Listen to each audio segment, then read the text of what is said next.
गगनसदृशं मेघवर्णं शुभांगं लक्ष्मीकान्तं कमलनयनं योगिविद्यानगम्यं वन्दे विष्णु भवभयहरं सर्वलोकैकनाथं। हे कृष्णा करुणा सिंधु दीनबंधु जगत्पते गोपेश गोपिका कांत राधा कांत नमोस्तुते। तप्त कांचन गौरांगी राधे वृंदावनेश्वरी वृषभानुसुते देवी प्रणमामि हरिप्रिये। वाञ्छाकल्पतरुभ्यश्च कृपा सिन्धुभ्येव च पतितानां पावनेभ्यो वैष्णवेभ्यो नमो नमः। ॐ कृष्णाय वासुदेवाय हरये परमात्मने प्रणतक्लेशनाशाय गोविन्दाय नमो नमः।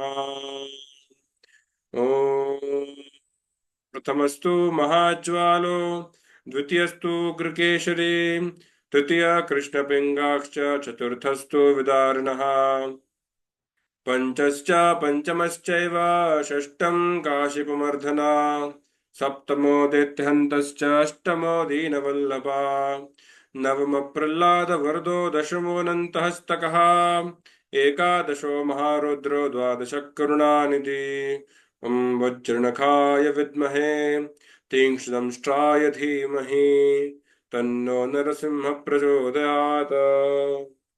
ओम शांति शांति शांति। हरे कृष्णा। तो आप सभी का आज के इस अमेजिंग पेरेंट्स इस वैदिक पेरेंटिंग सेशन में बहुत ज़्यादा स्वागत है।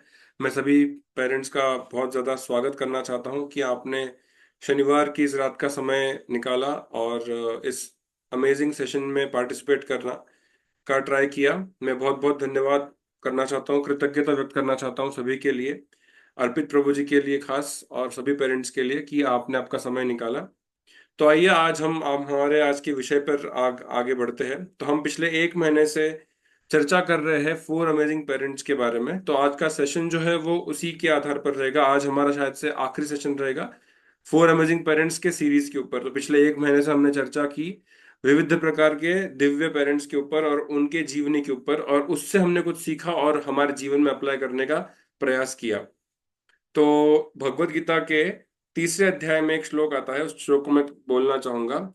यद्यदाचरति श्रेष्ठस्तत्तद्देवेतरो जनः स यत्प्रमाणं कुरुते लोकस्तदनुवर्तते। मैं फिर से दोहराता हूँ ये श्लोक। तीसरे अध्याय का 21वां श्लोक है ये, कर्मयोग का। यद्यदाचरति श्रेष्ठस्तत्तद्देवेतरो जनः स यत्प्रमाणं कुरुते लोकस्तदनुवर्तते। तो भगवान कहते हैं अर्जुन को यहाँ पर कि महापुरुष जो जो आचरण करता है सामान्य व्यक्ति उसी का अनुकरण करते हैं।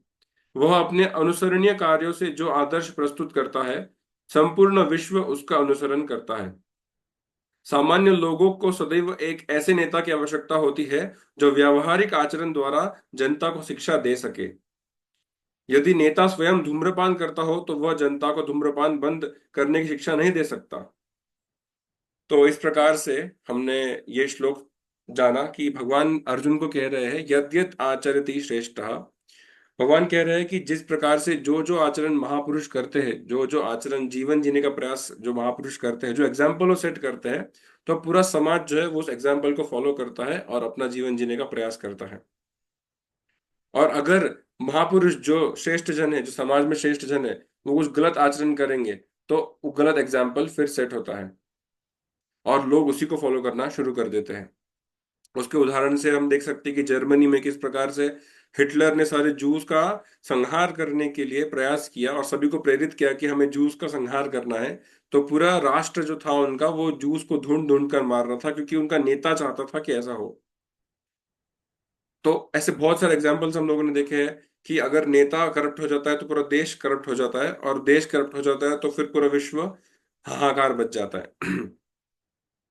तो भगवान यहाँ पर ये कह रहे हैं कि हम हम पर डिपेंड करता है कि हम किस प्रकार का आचरण करेंगे। अगर हम ऐसा जीवन जी रहे हैं जो एक एग्जाम्पल सेट करे, तो हम आने वाले जनरेशन्स को भी वो एग्जाम्पल के रूप में प्रस्तुत कर सकते हैं। तो आइए आज का सेशन की शुरुआत इसी श्लोक से करते हैं, जहां पर हम देख रहे हैं कि यद यद आचरिति श्रेष्ठ तत्त तेवे जरो जनः।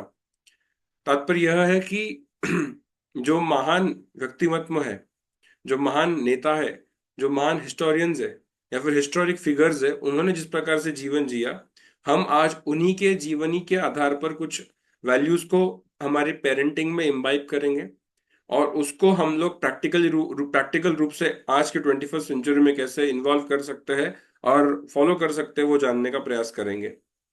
तो पिछले एक महीने से हमने बहुत सारे सेशंस लिए। ये चार अमेजिंग पेरेंट्स हैं, चार अतुलनीय पालक इस विषय पर, जहां पर हमने सबसे पहले शुरुआत महारानी जीजाबाई से की, माता जीजाबाई से की। फिर उसके उपरांत हमने लिया महारानी कुंती, फिर उसके उपरांत हमने लिया माता कौशल्या, और आज आखिरी में हम लोग ले रहे हैं महारानी जयवंता बाई। तो जयवंता बाई जो है, इनके बारे में बहुत सारे लोगों को पता नहीं होगा, बहुत सारे श्रोताओं को इनके बारे में ज्ञात नहीं होगा। तो जिन लोगों को ज्ञात है, उन्हें इनकी जीवनी के बारे में आज थोड़ा दर्शन प्राप्त करने का अवसर प्राप्त होगा। आज ये टॉपिक इसलिए इंटरेस्टिंग है क्योंकि आज हम लोग सिर्फ एक माता की नहीं, तो एक एक भक्त माता की जीवन पर चर्चा करने का प्रयास करेंगे। तो महारानी जयवंता बाई, अब महारानी जयवंता बाई के जीवन के ऊपर आधारित हम लोग कुछ चीजों को जानने का प्रयास करने वाले हैं अभी। तो महारानी जयवंता बाई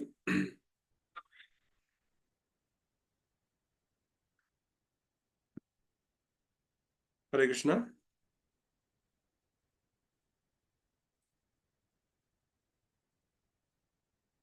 तो महारानी जयवंता बाई के जीवन पे आज कुछ दर्शन करने का अवसर हम लोगों को प्राप्त हुआ है। तो महारानी जयवंता बाई कौन थी, महारानी जयवंता बाई ने क्या किया था, और क्यों वो हमारे फोर अमेजिंग पेरेंट्स के सीरीज में आई है, ये आपको आज आखिरी में पता चल ही जाएगा। परंतु आगे बढ़ने से पहले हम लोग ये देखेंगे कि आज का टॉपिक क्या है, from hopeless ends to endless hopes. ये बहुत ही अच्छा एक इंग्लिश का एक पैराफ्रेज कह सकते हो आप, एक फ्रेज है जिसमें from hopeless ends to endless hopes, इस पैराफ्रेज का नाम है। अभी होपलेस एंड यानी कि जहां पर आपको कुछ भी होप दिख नहीं रहा है, सब कुछ खत्म हो चुका है, कुछ होप दिख नहीं रहा है कि क्या करे, कुछ पता नहीं है, कैसे होगा कुछ पता नहीं है, हमें भविष्य का कुछ पता नहीं है, प्रेजेंट का कुछ पता नहीं है। ऐसे सिचुएशन में हम लोग क्या कर सकते हैं, और एंडलेस होप कैसे आया, ये हम लोग आज समझने का प्रयास करने वाले हैं। तो आइए पढ़ते हैं। हम लोगों ने पहले डिस्कस किया कि हमने किस प्रकार से चारों माताओं के बारे में सीखा, जिसमें महारानी राजमाता जीजाबाई, महारानी कुंती, माता कौशल्या, महारानी जयवंता बाई इत्यादि सब महान महान माताओं के बारे में हम लोग चर्चा कर रहे हैं। हमें जयवंता बाई को जानने से पहले ये समझना पड़ेगा कि वो क्यों महान है। अभी देखिए, बहुत सारे पेरेंट्स उनके बच्चों के कारण जाने जाते हैं, बहुत सारे पेरेंट्स जो है वो अपने बच्चों के कारण जाने जाते हैं। हमारे सीरीज में हम लोगों ने जो एक महीने में लिया, यहाँ पर कुछ पेरेंट्स जो थे वो खुद इतने महान थे कि उनसे उनके बच्चों के बारे में हमको पता चला, जैसे कि महारानी कुंती और महारानी कौशल्या। परंतु जीजाबाई छत्रपति शिवाजी महाराज के कारण जानी जाती है, और महाराणा प्रताप की माँ जो थी उनका नाम था महारानी जयवंता बाई। अब महाराणा प्रताप की इस छवि को आप आपके स्क्रीन पर देख रहे होंगे, जहां पर वो एक राइट हैंड में एक ढाल लेकर खड़े हैं, और साथ में उनके पीछे पीछे एक ढाल लगी हुई है, हाथ में एक भाला है, और लेफ्ट हैंड में दो तलवारें हैं। तो आप देखिएगा कि ये जो फिगर है, जो picture, it is not just a picture, ये एक पिक्चर नहीं है। ध्यान पूर्वक सुनिएगा जो आज चर्चा होने वाली है उसके ऊपर। तो सर्वप्रथम महाराणा प्रताप सिंह जी महाराज के हम लोग मुकुट का दर्शन करेंगे। तो मुकुट पर आप देखोगे कि एक केसरिया रंग का फेटा लगा हुआ है। तो ये सिग्निफाई क्या करता है, वैलर को, एक करेज को सिग्निफाई करता है, और किस चीज के लिए हम लोग लड़ रहे हैं उसको सिग्निफाई करता है। तो साथ ही साथ उनके जो फेटे का रंग है वो केसरिया है, यानी कि वो धर्म के लिए तत्पर है, सदैव वह धर्म के लिए तत्पर है, ये उस चीज को सिग्निफाई करता है। उन्होंने पूरे शरीर पर जो है लोहे के चेन से बना हुआ एक प्रोटेक्टिव शील्ड पहन के रखा हुआ है, ताकि तलवार उसको भेद ना सके। तो आप देखिएगा कि महाराणा प्रताप का जो पूरा शरीर का जो पिक्चर हमको आज सामने दिख रहा है, वो क्या सिग्निफाई करता है। तो सर्वप्रथम सर के ऊपर उन्होंने एक मेटल का कैप पहना हुआ है, एक शील्ड पहना हुआ है, और साइड से पूरे बॉडी के अंदर मेटल की कवरिंग पहनी हुई है, और ऊपर से एक कपड़ा बांधा हुआ है, एक फेटा बांधा हुआ है, उसको साफा कहते हैं। और साफे का जो रंग है वो केसरिया का रंग है। तो केसरिया रंग ये सिग्निफाई करता है कि वो युद्ध जो लड़ रहे थे वो धर्म के लिए लड़ रहे थे, धार्मिक प्रिंसिपल्स को होल्ड करने के लिए वो युद्ध लड़ रहे थे। साथ ही साथ हम लोग उनके छवि पे आते हैं, उनके फेस के फीचर्स पे आते हैं, तो उनकी मूंछों को उन्होंने ताव दिया है। तो यहाँ पर ये क्यों क्या है, to show leadership qualities, to show leadership rules of warfare. यहाँ पर उन्होंने उस प्रकार से उस चीज को ये किया, कान में उन्होंने कुंडल धारण किए और चेस्ट के ऊपर आप देखोगे तो बहुत बड़ा वापस केसरिया रंग का साफा उन्होंने पहना हुआ है। अभी ये जो मेटल का कवरिंग आप देख रहे हो, जो मेटल का पूरा आभूषण देख रहे हो, जो अनावरण देख रहे हो उनके शरीर पर महाराणा प्रताप जी के, वो कुछ नहीं तो आप समझिएगा कि किस प्रकार से वो संस्कारों को सिग्निफाई करता है। जो फिजिकल फॉर्म हमको महाराणा प्रताप जी का दिख रहा है या फिर छत्रपति शिवाजी महाराज को दिखता है, वो सब वॉरफेयर में ये इस प्रकार के मेटल कवरिंग्स पहन के जाते थे। परंतु आज हम लोग इसको फिलोसॉफिक वे में या तात्पर्य के रूप में समझने का प्रयास करेंगे कि महाराणा प्रताप ने जो आवरण पहना हुआ है वो उन्हें महाराणा प्रताप क्यों बनाता है, क्योंकि उनका पूरा शरीर जो है वो संस्कारों से पोषित है, संस्कारों से प्रोटेक्टेड है। और संस्कार किस चीज से बंधे हुए, धर्म से बंधे हुए हैं।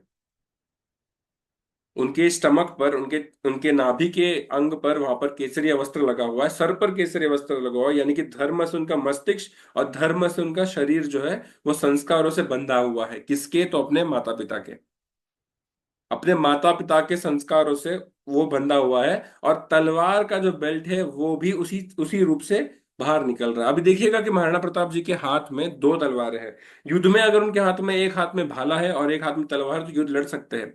परंतु देखिए आप कि महाराणा प्रताप जी के शरीर पर दो प्रकार की तलवारें लटकी हुई है। अब दो तलवारें क्यों क्यों दी गई है, तो महाराणा प्रताप जी के उस संस्कारों का जो आवरण उन्होंने धारण किया, आप देखिएगा छवि में ठीक से, अगर आप जूम कर सकते हो तो उस शरीर के आवरण में उन्होंने लोहे के दो छीले पहने हुए हैं, परंतु तलवार जो दो वहां पर दिख रही है आपको, उसमें से एक तलवार दुश्मन के लिए है। अगर दुश्मन निहत्था हो जाए युद्ध के दौरान, यानी कि युद्ध के दौरान उसकी तलवार गिर जाए, तो महाराणा प्रताप को इस प्रकार के संस्कार दिए गए थे, इस प्रकार के श्रेष्ठ संस्कार दिए गए थे कि वो किसी भी रूप से निहत्थे वॉरियर के ऊपर अथवा दुश्मन के ऊपर प्रहार नहीं करेंगे। तो महाराणा प्रताप जी ने क्या किया, वो हमेशा दो तलवार कैरी करते थे युद्ध में जाते समय। और महाराणा प्रताप जी ने एक तलवार दुश्मन को दे देते थे और दूसरी तलवार से युद्ध करते थे। ये थे उनके प्रिंसिपल्स। अगर महाराणा प्रताप जी चाहते तो वो एक तलवार कैरी करते और एक तलवार से दुश्मनों को छल कपट से मार सकते थे। महाराणा प्रताप जी के जीवन में अगर हम लोग थोड़ा दर्शन देंगे, तो उन्होंने 36 टाइम्स मुगलों को हराया और 36 टाइम्स उन्होंने मुगलों से अपने कैंपेन्स को जीता और उसको वापस हिंदू टेरिटरीज में लेके आ गए। महाराणा प्रताप जी का जीवन जो था वो बहुत संघर्षपूर्ण था, बहुत संघर्ष से युक्त था। और उनके जीवन के हर एक दिन जो था वो धर्म और देश के और मिट्टी के लिए समर्पित था। महाराणा प्रताप जी एक राजपूत वॉरियर थे। अब राजपूत इस शब्द का अर्थ क्या होता है, राजपूत यानी रज, उसको बोला जाता है रज, रज यानी कि मिट्टी, रज यानी कि मिट्टी। और मिट्टी, पूत यानी कि बेटा, जो मिट्टी के बेटे हैं उन्हें राजपूत कहा जाता है। तो महाराणा प्रताप जी एक राजपूत वॉरियर थे। उन्होंने पूरा जीवन जो था वो धर्म के लिए और सनातन धर्म की रक्षा के लिए उन्होंने अपना पूरा जीवन समर्पित कर दिया। महाराणा प्रताप जी के जीवन में सबसे महत्वपूर्ण युद्ध जो हुआ था वो हल्दी घाटी का युद्ध था, जिसके विषय में अगर हम लोग कहें तो हल्दी घाटी का युद्ध एक बहुत ही डरावना प्रकार का युद्ध था, जिसमें उनकी लड़ाई खुद ही के सगे संबंधियों से थी, खुद ही के सजातीय लोगों से थी। महाराणा प्रताप जी के पास में 3,000 खुद के सैनिक थे और 400 भील जाति का समुदाय था, जो जिन्होंने धनुष्य बाण चलाकर शत्रु को परास्त करने में महाराणा प्रताप जी का बहुत बड़ा योगदान दिया था। और उसके उपरांत महाराणा प्रताप जी ने फिर मेवाड़, चित्तौड़गढ़, आगे के बहुत सारे जो क्षेत्र है उसको विजय प्राप्त किया और मेवाड़ के क्षेत्र को सुरक्षित किया। और मुगलों के खिलाफ उन्होंने एक बहुत बड़ी जंग छेड़ दी थी महाराणा प्रताप जी ने। अभी उस समय की अगर बात कही जाए तो महाराणा प्रताप जी एक ऐसे वॉरियर थे, एक ऐसा प्रेरणा स्थान थे पूरे राजस्थान अथवा पूरे भारत के लिए, क्योंकि छत्रपति शिवाजी महाराज से थोड़े पूर्व उनका जन्म हुआ था।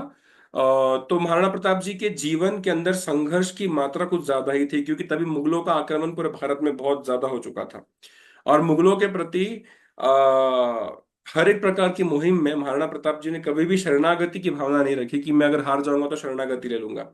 उनके बहुत सारे युद्धों में हमें यह देखने मिलता है कि महाराणा प्रताप जी ने अपने युद्ध, अगर वो हार भी गए तो उन्होंने उस युद्ध से छुप कर वापिस गुरिल्ला वॉरफेयर टेक्निक्स को यूज करके मुगलों को परास्त करने का निर्णय लिया। जब अकबर लाहौर चला गया था, जब अकबर को नॉर्थ में ध्यान देना था तो लाहौर चला गया था अकबर, तब महाराणा प्रताप जी ने संधि का उपयोग करते हुए अपने क्षेत्रों को वापस मुगलों के चंगुल से बाहर निकाला।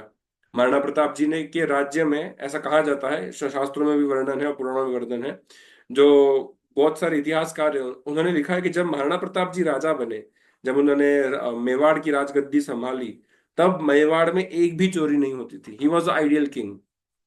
अब देखिए, महाराणा प्रताप जी के बारे में अगर हम लोग चर्चा करने की शुरुआत करेंगे तो मुझे लगता है अभी हम बहुत सारे सेशंस की जरूरत लग जाएगी। पर आज हम महाराणा प्रताप जी के बारे में क्यों समझने का प्रयास कर रहे हैं, क्योंकि आज हम महाराणा प्रताप जी की जननी, महाराणा प्रताप जी की माँ के बारे में चर्चा करने वाले हैं। अगर पुत्र इतना श्रेष्ठ है तो माँ कितनी श्रेष्ठ होगी। इसलिए आज हमने सर्वप्रथम ये श्लोक लिया, यद्यत आचरति श्रेष्ठ तत्तत् देवेतरो जनः स यत् प्रमाणम कुरुते लोकस्तदनुवर्तते। यानी कि जिस प्रकार से महान लोग आचरण करते हैं, जो प्रजा होती है वो उसको फॉलो करती है। भगवत गीता के तीसरे अध्याय के 21वें श्लोक में, अगर आपको समय मिले तो उसका अध्ययन कीजिएगा, कहा गया है कि भगवान कहते हैं कि जिस प्रकार से महान लोग आचरण करते हैं, प्रजा भी उस प्रकार से फॉलो करती है। तो महाराणा प्रताप जी की जो मम्मी थी, उनकी जननी थी, उनकी माँ थी, तो उनका नाम था महारानी जयवंता बाई। तो महारानी जयवंता बाई का आप छवि चित्र देख सकते हो। एक चित्र है जो स्क्रीन पे आपको दिख रहा है। महारानी जयवंता बाई जो थी वो महाराणा उदय सिंह दो की पत्नी थी। अब महाराणा उदय सिंह जो थे वो बहुत ही ज्यादा एकदम खूंखार राजपूत वॉरियर थे। और महारानी जयवंता बाई का जन्म जो था वो पाली जगह पे हुआ था, राजस्थान के पाली क्षेत्र में उनका जन्म हुआ था। और अखेराज सिंह सोंगरा की वो पुत्री थी। अखेराज सिंह सोंगरा की वो ज्येष्ठ पुत्री थी। और विवाह के पूर्व जयवंत बाई का नाम जो था, उनका नाम था जीवंत कुंवर। उनके विवाह के पहले जयवंत बाई को जीवंत कुंवर इस नाम से बुलाया जाता था। अभी 1516 में कुंभलगढ़ में राज तिलक हुआ राजा का, महाराणा उदय सिंह का राज तिलक हुआ दो 1540 में कुंभलगढ़ में। और उसके उपरांत अभी जब उनका राज तिलक हुआ तो हुआ यूं कि उनके जितने सभासद थे, जितने भी उनके फॉलोअर्स थे उस जगह पे, जितने मंत्री थे, सब लोग महाराणा उदय सिंह के राइचियस होने की चर्चा कर रहे थे कि कितनी प्रकार से सच है कि ये महाराणा सांगा के और कर्णावती के पुत्र हैं। देखिएगा कि इनका विवाह कैसे हुआ, जयवंता बाई का और महाराणा उदय सिंह का विवाह कैसे हुआ। तो उस प्रसंग में ऐसा चर्चा आती है कि महाराणा सांगा जो महाराणा उदय सिंह के पिता थे और कर्णावती महाराणा सांगा की महाराणा उदय सिंह की माता थी, उन दोनों की लायबिलिटी थी क्या कि ये पुत्र उनका सच में पुत्र है कि कोई और पुत्र है ये। तो इसको प्रूव करने के लिए महारानी जयवंता बाई के जो पिताजी थे अखेराज सिंह, तो अखेराज सिंह सोंगरा ने इस बात को सिर्फ प्रूव करने के लिए कि महाराणा उदय सिंह सच में राजगद्दी के एक्चुअल वारिस है, तो उन्होंने अपनी पुत्री का विवाह उदय सिंह से करवा दिया। अभी महाराणा उदय सिंह और महारानी जयवंताबाई के सबसे ज्येष्ठ पुत्र थे, उनका नाम था प्रताप, महाराणा प्रताप। वो मेवाड़ के राजा थे। और उसके उपरांत फिर जब प्रताप महाराणा प्रताप जी का जन्म हुआ, उसके उपरांत महाराणा उदय सिंह ने चित्तौड़ जीत लिया और अन्य बहुत सारे क्षेत्र उन्होंने जीत लिए। और हर एक क्षेत्र से पॉलिटिकल सुलह होने के लिए, पॉलिटिकल वे में ज्वाइन करने के लिए उन्होंने बहुत सारी शादियां कर ली। तो उन्होंने जिन जिन औरतों से शादी की उसमें महारानी धीरा सिंह करके एक उनकी महारानी थी। साथ ही साथ धीर भाई भटियानी उनकी एक रानी थी। और धीर भाई भटियानी के बारे में हम लोग आज चर्चा करने वाले हैं। तो 9 मई 2000, हरे कृष्णा, कोई तो स्क्रीन के साथ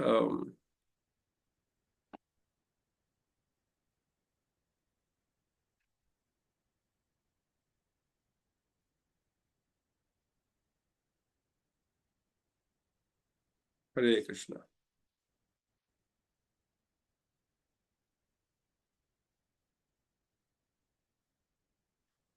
क्षमा कीजिए।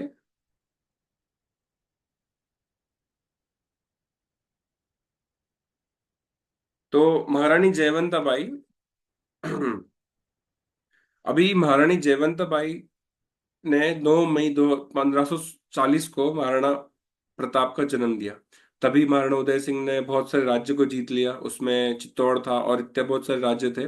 और उन राज्य की रानियों से विवाह किया और उनसे बहुत सारे पुत्र के उत्पन्न हुआ, परंतु महाराणा प्रताप जो थे वो ज्येष्ठ पुत्र थे। अभी हुआ यूं कि महारानी धीराबाई भटियानी एक रानी थी, एक पट रानी थी महाराणा उदय सिंह की। अभी महारानी धीराबाई भटियानी जो थी वो एकदम क्लेशी औरत थी, और साथ में उन्होंने बहुत प्रयास किया कि किस प्रकार से महाराणा प्रताप को राजगद्दी ना मिले और महारानी जयवंताबाई को कोई सम्मान ना मिले, तो उन्होंने एक षड्यंत्र की रचना की। अब देखिए, ये खुद एक राजपुत्री है, महारानी जयवंताबाई एक राजपुत्री है। और धीराभाई भटियानी ने ट्राई किया, क्योंकि हर स्टोरी में हमने देखा पिछले एक महीने से कि हर एक घर में एक षड्यंत्र रचा गया, और किस प्रकार से जो जो माएँ थी, जो मदर थे जितने भी, सभी को बहुत परेशान करने का प्रयास किया गया। तो जयवंता बाई ने निर्णय लिया कि मैं चित्तौड़ के गढ़ पे तो नहीं रहूंगी, मैं उसके नीचे एक छोटी सी हवेली में अपने जीवन यापन करूंगी, अपने पुत्र को ज्ञान दूंगी। तो ये सिलसिला शुरू हुआ कि वो सक्सेसफुल हो गई, कि किस प्रकार से महारानी जयवंता बाई ने एक हवेली में अपना जीवन यापन किया, छोटी सी हवेली, चित्तौड़गढ़ के नीचे ही वो हवेली है। आज आप जाओगे कभी राजस्थान तो आप देख सकते हो। तो उस हवेली में महाराणा प्रताप को उन्होंने बचपन से ट्रेन किया, बचपन से उन्होंने सिखाया और बचपन से उन्हें ज्ञान दिया। अभी यहाँ से जर्नी शुरू होती है महारानी जयवंता बाई की श्रेष्ठता की। सर्वप्रथम आप देखेंगे कि महारानी जयवंता बाई भगवान की एक बहुत ही अतुलनीय भक्त थी। भगवान कृष्ण की वो बहुत ही अतुलनीय भक्त थी, बहुत श्रेष्ठ भक्त थी। और पूरे जीवन में उन्होंने ये दर्शाया। साथ ही साथ वो नीति शास्त्र का बहुत प्रबल ज्ञान रखती थी महारानी जयवंताबाई। उन्हें नीति शास्त्र बहुत अच्छे से उन्होंने सीखा था अपने घर से, किस प्रकार से पॉलिटिकल चीजें हैंडल की जाती है, उन्हें पॉलिटिकल वॉरफेयर कैसे किए जाते हैं, शब्दों के द्वारा कैसे हम सियासत कर सकते हैं, ये उन्होंने बहुत अच्छे तरीके से अपने पिता से सीखा था। और साथ ही साथ एक लाइफ के प्रिंसिपल वो देने का प्रयास करती थी।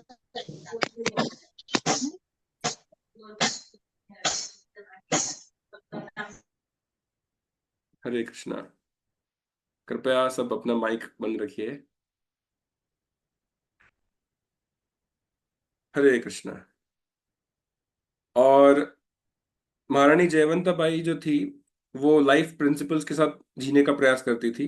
वो एक अच्छी हॉर्स राइडर थी, उन्हें हॉर्स चलाना बहुत पसंद था। वो अश्वों को जानती थी, अश्वशाला मेंटेन कैसे करते वो अच्छे से सीख चुकी थी, जानती थी इस चीज को। और वो बहुत ही ज्यादा निडर थी। महारानी जयवंताबाई बहुत ज्यादा फियरलेस थी, बहुत ज्यादा फियरलेस थी। उन्हें तलवार चलाना, ढाल चलाना सब कुछ अच्छे से ज्ञात था। रामायण, महाभारत, उपनिषदों का उनको ज्ञान था, क्योंकि बचपन से घर से ही इतने अच्छे संस्कार उनको मिले थे। और वो एक अच्छी पॉलिटिकल एडवाइजर थी अपने पिताजी के साथ और अपने हस्बैंड के साथ। उन्होंने उन्हें भी महाराणा उदय सिंह को भी पॉलिटिकल एडवाइस दी, जिसके जिसके कारण वो अपने अच्छे से चित्तौड़ और मेवाड़ के ऊपर रूल कर पाए। और इस प्रकार से हम देखेंगे कि अभी ये जो गुणों की चर्चा की हम लोगों ने, कि महारानी जयवंताबाई ने ये सब चीजें किस प्रकार से की, अगर हम लोग और डिटेल में जाएंगे तो बहुत समय जाएगा। परंतु महारानी जयवंताबाई का स्केड्यूल इस प्रकार से था कि महारानी जयवंताबाई प्रयास करती थी कि महाराणा प्रताप को वो ऐसे गुण पोषित करे, इतने अच्छे श्रेष्ठ विचार पोषित करे कि वो पूरे राष्ट्र को एकत्र लेके आ जाए। अब देखिए, महाराणा उदय सिंह के बहुत सारी पत्नियां थी, उनसे उत्पन्न हुए बहुत सारे पुत्र भी थे, उसमें से खेमल सिंह थे, बहुत सारे अलग अलग प्रकार के पुत्र थे। परंतु उन सभी पुत्रों में से महाराणा प्रताप ही श्रेष्ठ क्यों बने? ये पेरेंटिंग में सीखने वाली बहुत ही अमेजिंग बात है। Because of mother. The father can be a progeny giver. एक पिता जो है वो शिशु को जन्म देने के लिए उपयुक्त हो सकता है, पर जरूरी नहीं है कि संस्कार पिता से ही प्राप्त हो। कुछ शूरवीर के गुण जो थे वो महाराणा उदय सिंह से महाराणा प्रताप जी ने अपने अंदर लिए थे, परंतु संस्कार उन्होंने बचपन से अपने माता से लिए थे। जयवंता बाई ने पूरा प्रयास किया था कि वो अपने अपने पुत्र को इतना श्रेष्ठ बनाए, इतना श्रेष्ठ बनाए कि वो कभी भी नकारात्मक विचार करे ही ना। महाराणा प्रताप के सगे भाइयों ने जब जब महाराणा प्रताप, अभी हुआ यूं कि आगे जाके जब महाराणा प्रताप थोड़े बड़े होने लग गए, तो उनके पिताजी का देहांत होने वाला था। उनके पिताजी बस मृत्युशैया पर थे, महाराणा उदय सिंह। उनका देहांत होने वाला था, और मृत्युशैया पर होने के कारण उनको सबसे फेवरेट रानी जो थी, जो सबसे सुंदर थी, महारानी धीराभाई भटियानी, उनके पुत्र जो थे, उनको उन्होंने राजा बनाने का निर्णय ले लिया कि बाबा इससे जो उत्पन्न पुत्र है वो मेरा राजा बनेगा मेवाड़ का। परंतु जितने भी मंत्री थे उनके राज्य में सभी ने निर्णय लिया कि नहीं नहीं, ये राजा ने बहुत अयोग्य निर्णय लिया है, बहुत ही ज्यादा अयोग्य निर्णय लिया है, और इस अयोग्य निर्णय को हम लोग खंडित करेंगे और वापस महाराणा को प्रताप बनाएंगे, प्रताप को महाराणा बनाएंगे। तो इस बात से वो बहुत ही ज्यादा चिढ़ गया, उनका जो भाई था, महाराणा प्रताप का भाई जो भटियानी रानी से उत्पन्न हुआ था, वो जाकर मुगलों को मिल गया, अकबर के कैंप में गया, अजमेर चला गया, और वहां से उसने सेना की कूच करते हुए महाराणा प्रताप पर अटैक किया, और फिर आगे जाके हल्दी घाटी का युद्ध हुआ, कई वर्षों तक युद्ध चला। और फिर उसके बाद संघर्ष शुरू हुआ, देश को बचाने का, धर्म को बचाने का, राष्ट्र की रक्षा करने का संघर्ष महाराणा प्रताप के जीवन में शुरू हो गया। हर एक संघर्ष में महारानी जयवंताबाई ने महाराणा प्रताप को गाइड किया, जिस प्रकार से कौशल्या माता ने प्रभु श्री राम को गाइड किया, किस प्रकार से कुंती महारानी युधिष्ठिर महाराज और 5 पांडवों को गाइड किया, और जिस प्रकार से जीजाबाई ने छत्रपति शिवाजी महाराज को गाइड किया। तो महाराणा प्रताप जो थे, he was a figure that was created by Jaiwantabai. अब देखिएगा महाराणा प्रताप की जितनी महानता आज हम लोग सुनते हैं, महाराणा प्रताप के बारे में जितने सीरियल्स आज तक निकल गए हैं या फिर जितने भी मूवीज निकली है, उसमें हम लोगों को बहुत सारे गुणों को देखने का, दर्शन करने का अवसर प्राप्त होता है, परंतु जयवंताबाई जो थी, वो उस मूर्ति जो दिख रहा है, वो जो आर्ट हमको दिख रहा था, उसकी वो आर्टिस्ट थी। बहुत सारे मीम्स आते राइट, तो उसमें एक रहता है आर्ट और एक आर्टिस्ट, तो Jaiwantabai was the artist of art, that is Maharana Pratap. तो एज अ पेरेंट हम लोगों को यहाँ पर ये सीखने मिलता है कि एक पेरेंट के अंदर जब प्रिंसिपल्स रहते हैं, तो अपने एक बच्चे को इस प्रकार से निर्माण कर देती है कि बहुत बड़े बड़े साम्राज्य भी उसके सामने घुटने टेक देते हैं। मुगलों ने पूरे देश में विजय प्राप्त किया, परंतु महाराणा प्रताप के सामने और मेवाड़ के सामने अपने घुटने टेक दिए।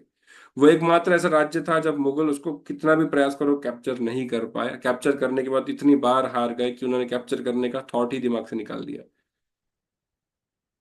देखिए महारानी जयवंताबाई की ग्रेटनेस। हमें इतिहास में ये सब नहीं पढ़ाया जाता, स्कूलों में ये सब नहीं पढ़ाया जाता कि कौन थे ये सब लोग, कौन थी महारानी जयवंताबाई, या फिर कौन थी ये माताएं जिन्होंने इतने श्रेष्ठ पुत्रों को जन्म दिया। आज हमें बड़ा दुख दुख होता है, बड़ा रोष होता है कि समाज में जिस प्रकार से व्यभिचार बढ़ रहा है, और पेरेंट्स के अंदर जिस प्रकार से थॉट प्रोसेस हो चुकी है कि छत्रपति जन्माला यावा पण आमच्या घरी नहीं बाजूच्या घरी। अगर कोई मराठी कम्युनिटी होगी हम लोग सुन रहे हैं तो सब लोगों को पता है, छत्रपती जन्माला यावा पण स्वतःच्या घरी नाही बाजूच्याच्या घरी। आता तर सिच्युएशन अशी झाली की बाजूच्याच्या घरी पण नाही, दुसऱ्या गावात झालं तरी चालेल। तो तभी की माताएं इस प्रकार से विचार नहीं करती थी, इसलिए उनके पुत्र श्रेष्ठ थे। देखिए ये डिपेंड करता है कि हम लोग क्या चाहते हैं, हम लोग हमारे बच्चों के अंदर क्या देखना चाहते हैं, हम हमारे बच्चों के अंदर क्या फिगर देखना चाहते हो, बड़े होकर क्या करे देश के लिए, धर्म के लिए, वो क्या इंपॉर्टेंट रखता है, वो बहुत इंपॉर्टेंट रखता है। अगर हम चाहते हैं कि हमारे बच्चे आगे जाके ऐसा श्रेष्ठ कार्य करें जिस प्रकार से महाराणा प्रताप जी ने किया और अन्य राजाओं ने किया, तब जाके हमारी पेरेंटिंग सफल होगी। अभी सफल पेरेंटिंग जो होती है वो ऐसे नहीं होती, जैसे कि हम लोग देखिए, हम लोगों को अनुकरण करना है, अनुसरण करना है। अनुकरण और अनुसरण में थोड़ा सा अंतर है। हम लोगों को जयवंता बाई ने जैसे महाराणा प्रताप के लिए किया, वैसे घोड़ा चलाने की जरूरत नहीं है, हमें तलवार चलाने की जरूरत नहीं है। वो चीजें आजकल आज काम नहीं आएगी। आज घोड़े की जगह पे एक्टिवा आ चुकी है, या फिर बाइक आ चुकी, कार आ चुकी है, गन्स आ चुके हैं। तो वो चीजें अलग हो चुकी है अभी। हमें उनका जो है वैल्यूज का अनुसरण करना है, उनके वैल्यूज और उनके टेक्निक्स को हम लोगों को हमारे पेरेंटिंग में डालना है। विषय बदल सकता है, धातु बदल सकता है, पर संघर्ष आज भी वही है। ये आप लोग समझिए। तो महारानी जयवंताबाई ने इस प्रकार से अपने बच्चों के अंदर पेरेंटिंग के बहुत सारे बीजों का रोपण किया। महाराणा प्रताप के जीवन में हम लोग देखेंगे कि बहुत संघर्ष आया, जिस प्रकार वो जंगल में बहुत दिन रहे, और जंगल में रहने के बाद उन्होंने भीलों की जाति को एकत्र किया। और अब बहुत लोग कहते हैं कि ऊंच नीच है, ब्राह्मण क्षत्रिय शूद्र का वर्ण भेद है, ये अंग्रेजों के समय ज्यादा शुरू हुआ, तभी ऐसा नहीं था। अगर तभी ऐसा होता तो महाराणा प्रताप भीलों को अपने साथ अपने आर्मी में नहीं लेते। तो भीलों ने कंधे से कंधा लगाकर महाराणा प्रताप के साथ अकबर के खिलाफ युद्ध किया। देखिए मुगलों का इन्वेजन इतना स्ट्रांग हो चुका था, इतना प्रबल हो चुका था, इतना ज्यादा प्रयास किया उन्होंने सनातन धर्मों को प्रहार करने का, हमारे कितने तो मंदिरों को नेस्त नाबूद कर दिया, जमीन में मिला दिया, और अपने धर्म का प्रचार करने का उन्होंने प्रचुर मात्रा में प्रयास किया, इतने लोगों को मारकर कन्वर्ट किया, किसी को तलवार की नोक पर कन्वर्ट किया।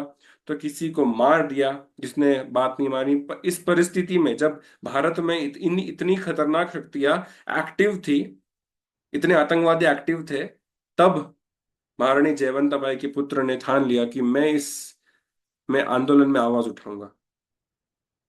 मैं धर्म का जो ध्वज है उसको लहराऊंगा, और जीवन के आखिरी सांस तक इस धर्म के लिए जीऊंगा और धर्म के लिए मरूंगा। श्रेष्ठ माँ ने श्रेष्ठ पुत्र को जना, श्रेष्ठ माँ ने श्रेष्ठ पुत्र को जना, और इस प्रकार जना कि पूरा भारत देखता रह गया। महारानी जयवंताबाई की इस कीर्ति को नमन है, महारानी जयवंताबाई के इस कार्य को नमन है, जिन्होंने एक महाराणा प्रताप को जना, और उसके उपरांत महाराणा प्रताप को नमन है कि उन्होंने भारत की रक्षा के लिए अपने पूरे जीवन का सर्वस्व अर्पित कर दिया। इसे कहते हैं श्रेष्ठ पेरेंटिंग या फिर परफेक्ट पेरेंटिंग। पेरेंटिंग का एक बहुत ही सुंदर सिद्धांत है कि you learn from someone who is better than you. You learn from someone who is always better than you. हम लोग इस पेरेंटिंग के विषय में चर्चा इसलिए कर रहे हैं पिछले कई सप्ताह से, कि हम लोग जो बेटर पेरेंट्स हैं, जो हिस्ट्री में बेटर हो चुके हैं, जिन्होंने बेस्ट दिया है, जो बेटर हो चुके हैं, जिन्होंने बेस्ट दिया है, उसमें से कुछ थोड़ा सा गुड हम लोग ले लें और हमारे आज को बेटर बने, ताकि हमारा भविष्य बेस्ट बन जाए और हमारे बच्चे इसमें से कुछ अतुलनीय बन पाए। मेरा ध्येय और हमारा ध्येय ऐसा नहीं कि पेरेंटिंग में जितने आज पेरेंट्स अटेंड कर रहे हैं सबके बच्चे बहुत श्रेष्ठ बन जाए। अगर इन सब में से कोई एक भी बन जाएगा तो हमारी इन पेरेंटिंग सेशंस की सफलता है, हमारे इन पेरेंटिंग सेशंस का सिद्धता है उसी में है। और आज हम लोग एक और सरप्राइज फिगर के बारे में चर्चा करने वाले हैं। एक स्टोरी है, तो नेक्स्ट इमेज आपको दिख रही होगी, इनका नाम है हादी रानी। तो आपको फिगर में क्या दिख रहा होगा कि एक औरत है, थाली में अपना सर लेकर वो बैठी हुई है, और हाथ में राइट हैंड में एक तलवार है। तो ये स्टोरी भी उसी पीरियड की है जब महाराणा प्रताप के थोड़े पूर्वज थे, ये थोड़े पूर्वज थे। तो हुआ यूं था कि एक मुगलों के खिलाफ एक मुहिम में इनके हस्बैंड, जो महारानी, आपको महारानी रानी हदी रानी दिख रही है, उनके हस्बैंड जो थे वो मुगलों के खिलाफ मुहिम में जा रहे थे। अभी हुआ यूं था कि इनके जो पतिदेव थे, जो एक बहुत शूरवीर राणा थे, वो भी शूरवीर थे, पर उनका विवाह बहुत जल्दी हुआ था, 3 दिन हुए थे विवाह होकर। और उनकी पत्नी हदी रानी बहुत दिखने में सुंदर थी। तो देखिए यहाँ पे पेरेंटिंग का क्या हम लोग फिगर समझने का प्रयास कर रहे हैं। हदी रानी के बारे में भी हमें इतिहास में कभी पढ़ाया नहीं गया। इतिहास में हमें बस मुगलों के बारे में पढ़ाया गया, हमें अंग्रेजों के बारे में पढ़ाया गया, फ्रेंच रेवोल्यूशन के बारे में पढ़ाया गया, रशियन रेवोल्यूशन के बारे में पढ़ाया, जिसके बारे में हमें कुछ जरूरी नहीं है जानना। फिर भी हमारे बच्चों को आज भी स्कूलों में यही पढ़ाया जाता है, और हमारे पेरेंट्स को वही मार्क्स मैटर करते हैं। परंतु हदी रानी का जो कहानी है वो बहुत ही ज्यादा बॉडी पर गूज बम्स लाने वाली है। तो हदी रानी एक बहुत श्रेष्ठ रानी थी। उनका नवविवाह हुआ था, उन्होंने सपने संजोए थे कि किस प्रकार से वो ससुराल में जाएगी और अपने पति की सेवा करेगी और साथ में अपना जीवन यापन करेंगी सुख रूप से। परंतु उनके घर के दहलीज पर एक युद्ध आ गया, और उनके पतिदेव बोलते हैं कि मैं युद्ध में नहीं जाऊंगा, क्योंकि मेरी शादी तो अभी अभी हुई है, 3 दिन हुए हैं मैं शादी हुई है, तो मैं आपको छोड़ के नहीं जा सकता। तो वो बोलते हैं कि ठीक है। फिर पत्नी उनको बहुत कन्विंस करती है कि प्लीज जाइए, प्लीज जाइए, प्लीज जाइए, युद्ध के लिए चले जाइए। तो वो बोलते हैं कि ठीक है, मैं चला जाता हूँ।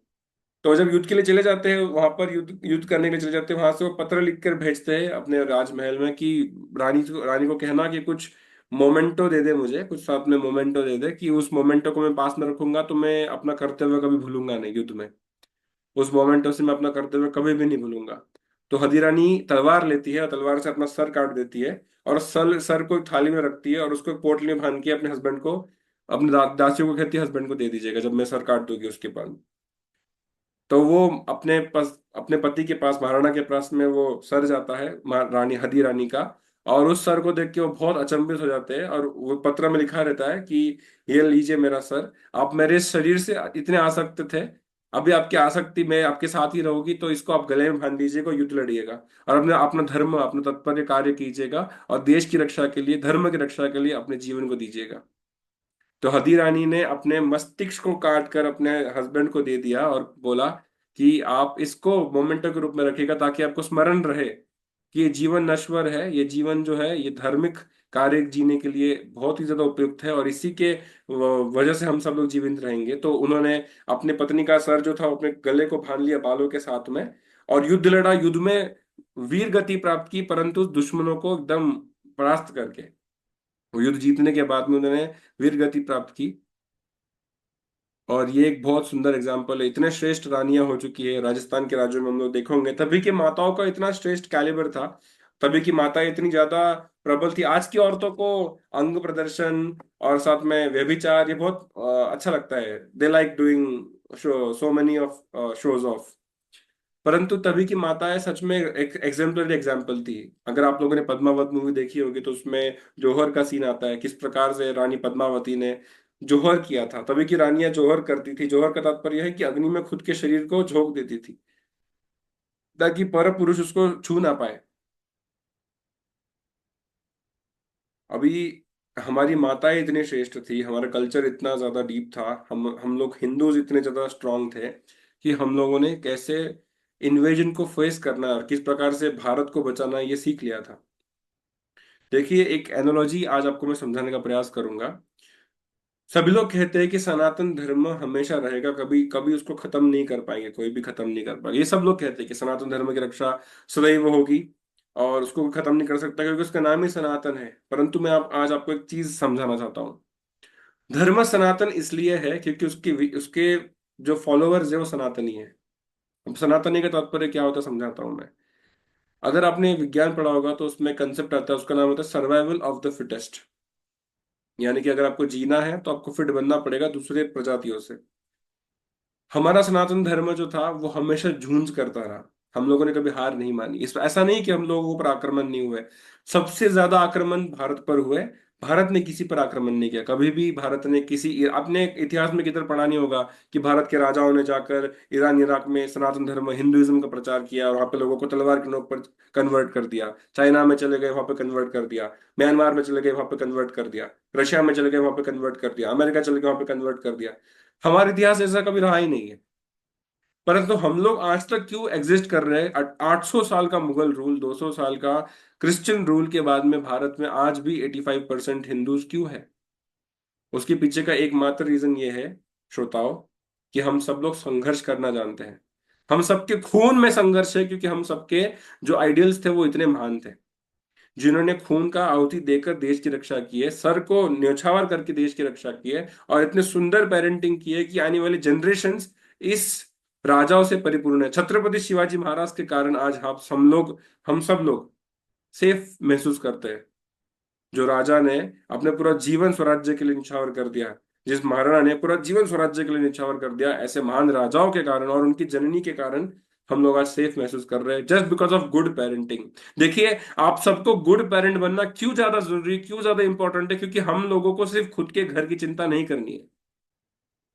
आज हम लोगों को खुद के घर की, हमारे समाज, हम जिस समाज में रह रहे हैं उसकी चिंता नहीं करनी है। हम लोगों को उसके आगे बढ़ना है। हमारे पुत्र, हमारे पुत्री देश के लिए क्या कर रहे हैं, धर्म के लिए क्या कर रहे हैं, अपने माता पिता के लिए क्या कर रहे हैं, वो बहुत ज्यादा इंपॉर्टेंट है। आप इसका इमरजेंसी समझिएगा।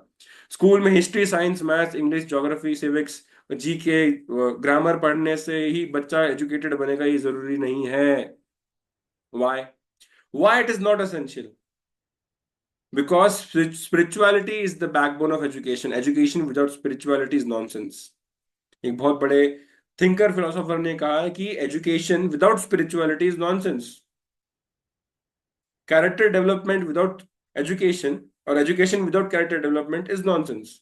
आप एजुकेशन में बच्चों को सब सिखा दोगे, 1+2 करना सिखा दोगे, 1/2 करना सिखा दोगे, अल्फा साइंस सिखा दोगे, गैमा साइंस सिखा दोगे, इंजीनियरिंग कर लोगे, डिग्री कर लोगे, पीएचडी करके डॉक्टरेट बन जाओगे, but you don't have character, you don't have goals, then you are not making a good parent. देखिए, दो प्रकार की पेरेंटिंग होती है जो आज हम लोग समाज में देख रहे हैं। एक होती है आइडियल पेरेंटिंग। ठीक है? आइडियल पेरेंटिंग का मतलब क्या होता है? हम काम कर रहे हैं, एज ए पेरेंट मैं बता रहा हूँ, हम काम कर रहे हैं, हम बच्चों के लिए पैसा लेके आ रहे हैं बहुत सारा, उनको अच्छी स्कूल्स में डाल रहे हैं, इंटरनेशनल स्कूल्स में डाल रहे हैं, उनको ब्लेजर पहन के स्कूल में भेज रहे हैं। रियलिटी को छुपाकर हम लोग ब्लेजर पहन के स्कूल में भेज रहे हैं, हाँ, बच्चों को शिक्षा देने का प्रयास कर रहे हैं, उनको शादी कर दे रहे हैं, फिर घर लेकर दे रहे हैं, इत्यादि इत्यादि, वो चल रहा है। और होती है एक एक्स्ट्रा ऑर्डिनरी पेरेंटिंग। कितने लोग एक्स्ट्रा ऑर्डिनरी पेरेंटिंग कर रहे हैं ये शायद इसका एक्सप्लेनेशन समझने के बाद आप लोगों को खुद पता चल जाएगा। Extra ordinary parenting is goal oriented parenting. It's a goal oriented parenting and that is not material goals. Material goals तो आइडियल पेरेंटिंग में ही पूरे हो रहे हैं। This is super material goals और सुपर नेचुरल गोल्स और सम ऐसे गोल्स जो समाज का भला करे, वो शिक्षा है, वो एक्चुअल रूप में शिक्षा है। सिर्फ घर का भरण पोषण करे, घर के अंदर 2 वक्त की रोटी लेके आ जाए, खुद को सेफ रखे, खुद के बारे में सोचे, ये एक्चुअल एजुकेशन नहीं है। शास्त्र में ऐसा कहीं बताया नहीं गया। तो जब आप आपके बच्चों को इस प्रकार से तैयार करोगे, इस प्रकार से उनको ज्ञान देने का प्रयास करोगे, देखिए हम लोगों का वाई क्लियर होना चाहिए हाउ जानने के लिए। हम लोग पेरेंटिंग में पिछले 1 1.5 महीने से वाई सोच रहे, वाई क्लियर कर रहे हैं। हम लोग जब वाई क्लियर कर लेंगे तो हमारा हाउ इजी हो जाएगा। हमको पता ही नहीं कि अच्छी पेरेंटिंग क्या होती है। We don't know what is perfect parenting, we don't know what we have to make our kids. We have no examples of good parenting, but we are trying to understand from the greatest of all examples from our presentations throughout 1.5 month. हम लोग जब हमारे parenting के अंदर ये गुणों को पोषित करेंगे, बच्चों के अंदर ये स्टोरीज बताएंगे, जब उनको ये ज्ञान देंगे तो वो बच्चे श्रेष्ठ बनेंगे। मैं देख रहा हूँ कि पेरेंटिंग में बहुत सारे पेरेंट्स इस पेरेंटिंग सेशन में भी अपने बच्चों को बिठाते हैं। मैंने देखा है। पता नहीं क्यों ऐसा करते हैं। ये बहुत फनी बात है। हम जो यहाँ बातें कर रहे हैं वो it is for parents, not for kids. So respect this session and respect the warriors and respect the gyan that is flowing, and you can make an attempt to understand the subject matter very humbly, very politely. हमारा सनातन धर्म की रक्षा इसलिए हुई क्योंकि हम सब लोग resilient थे। हम सब लोगों की रक्षा इसलिए हुई क्योंकि हम लोगों ने कभी गिव अप नहीं किया। आपको मैं एक बात कहता हूं जो आप लोगों को एक मन में एक छाप छोड़ देगी। आज अफगानिस्तान में तालिबान का रूल है। कुछ वर्ष पूर्व अफगानिस्तान में जो था, अफगानिस्तान की सरकार का रूल था। देखिएगा, मैं किसी धर्म समुदाय या धर्म विशेष के अगेंस्ट नहीं हूं, परंतु आज की वस्तु स्थिति में कह रहा हूं क्यों हमें हमारे कल्चर को बचाने की आवश्यकता है, मैं वो कह रहा हूं आपको। देखिएगा, आज आज आज आप अफगानिस्तान में जाओगे तो वहां पर बहुत सारे डॉक्टर्स और इंजीनियर्स जो भारत में थे, अभी एक एक रियलिटी पे बेस्ड है ये, आप गूगल पे जाके सर्च कर सकते हो। एक लड़की है जो दिल्ली में, उसने पूरा एजुकेशन लिया, वो डॉक्टर बन गई। इनफैक्ट एमबीबीएस पूरा किया, एमडी पूरा किया भारत से, दिल्ली से, और दिल्ली यूनिवर्सिटी से, बेसिकली डीयू से। और जब वहां पर उसने देखा कि तालिबान की सरकार आ चुकी है, तो उसने यहाँ पर अपनी डिग्री, अपने सारे सर्टिफिकेट्स को जला दिया, जो ओरिजिनल कॉपीज थी सब कुछ जला दिया, और वो वापस अफगानिस्तान गए। क्यों? उसने कहा क्योंकि मेरे माता पिता वहां पे जीवित है, और अगर मैं वहां पर डिग्रीज लेके जाऊंगी और प्रोफेशन प्रैक्टिस करूंगी तो मुझे वहां पर मार दिया जाएगा। तो जितना एजुकेशन उसने लिया यहाँ पर भारत में स्वतंत्रता रूप से, लिबरल और सेकुलर वे में जो एजुकेशन लिया, उसका पूरा नेस्तो नाबूद उन्होंने वहां पर कर देंगे।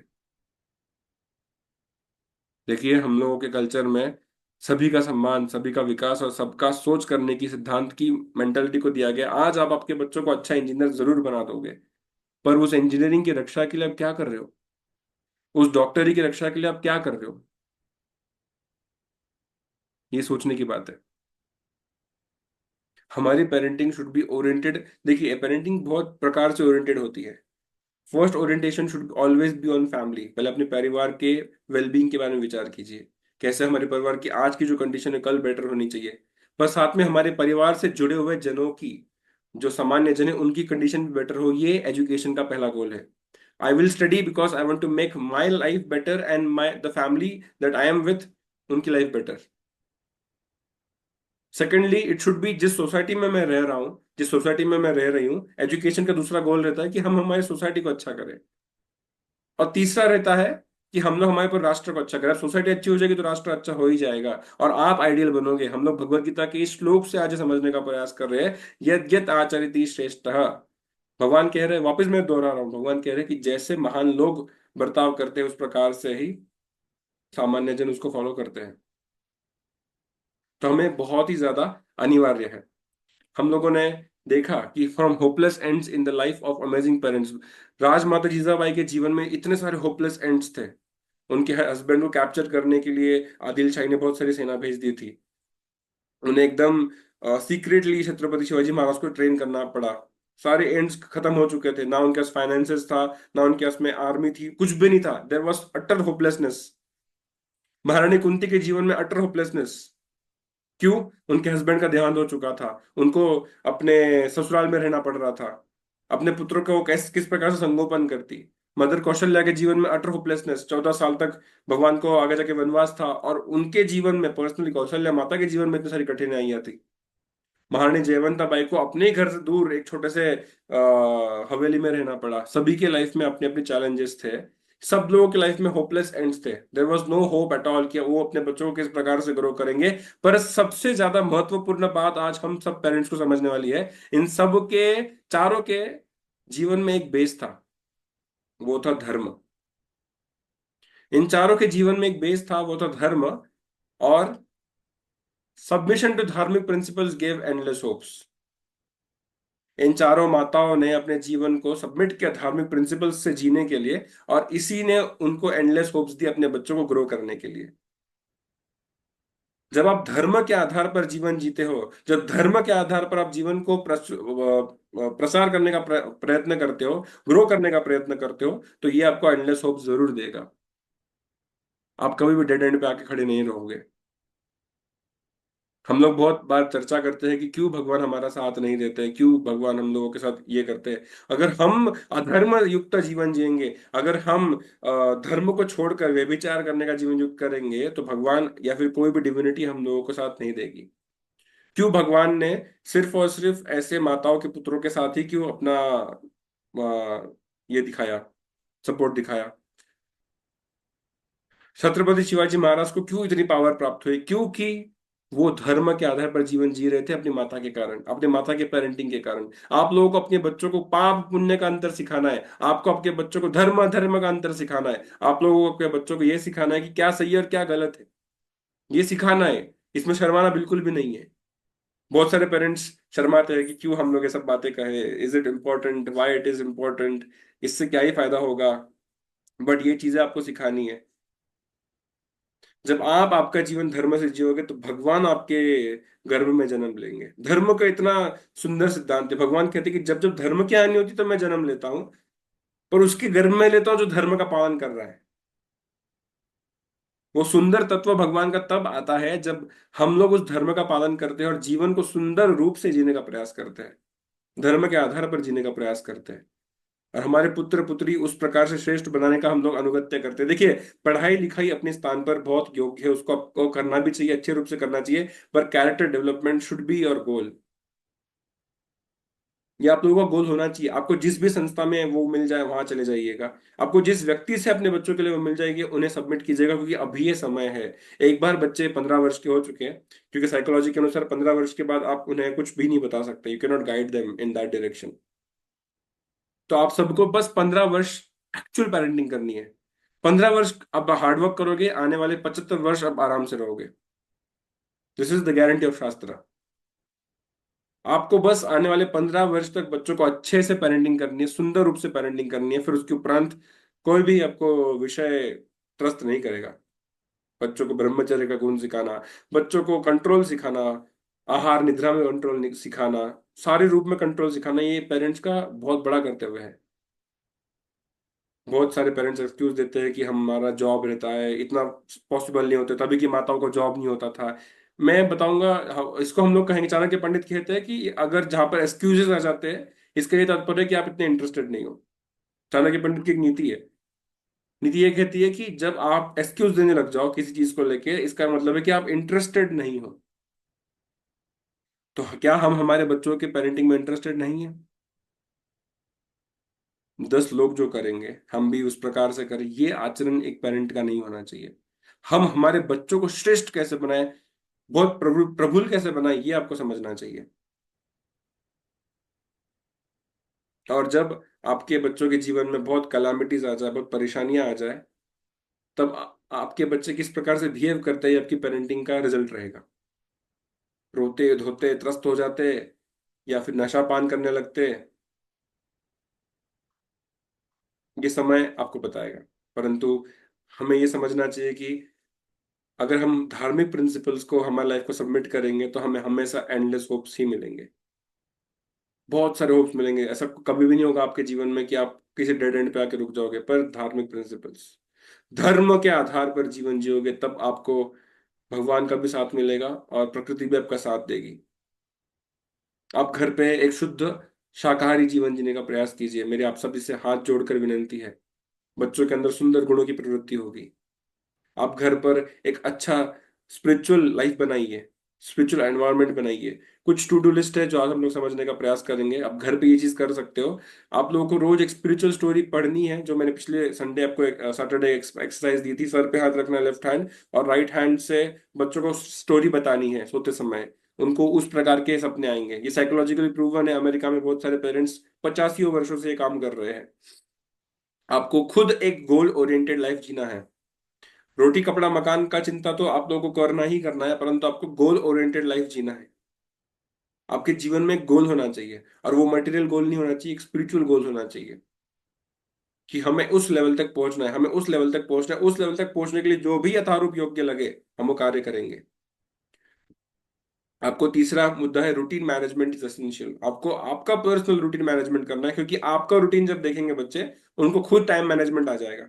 हम बच्चों को ज्ञान नहीं दे सकते, ये समय ये करो, वो समय वो करो, वो समय वो करो, नहीं। हम हमारा मैनेजमेंट खुद करेंगे तो बच्चे खुद का मैनेजमेंट खुद सीख जाएंगे, क्योंकि वो कभी आंख से सुनते हैं, कान से नहीं सुनते।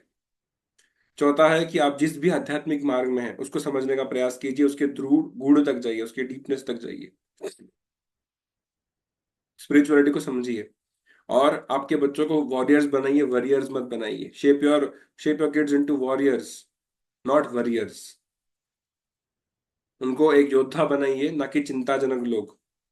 जीवन में कितनी भी बुरी से बुरी परिस्थिति आ जाए, 10 बार गिरेंगे तो 1000 बार उठने का प्रयास होना चाहिए आपके बच्चों में। इतना श्रेष्ठ पेरेंटिंग आपका होना चाहिए। और आप सभी को बहुत बहुत कंग्रेचुलेशंस, क्योंकि आप सब लोग इस स्टेप में ऑलरेडी आगे बढ़ चुके हो।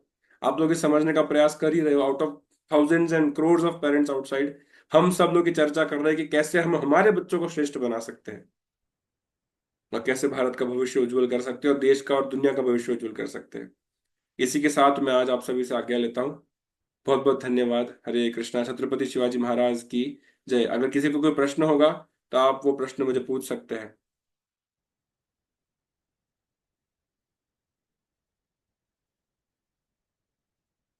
हरे कृष्णा। किसी को कोई प्रश्न है तो आप मुझे पूछ सकते हैं।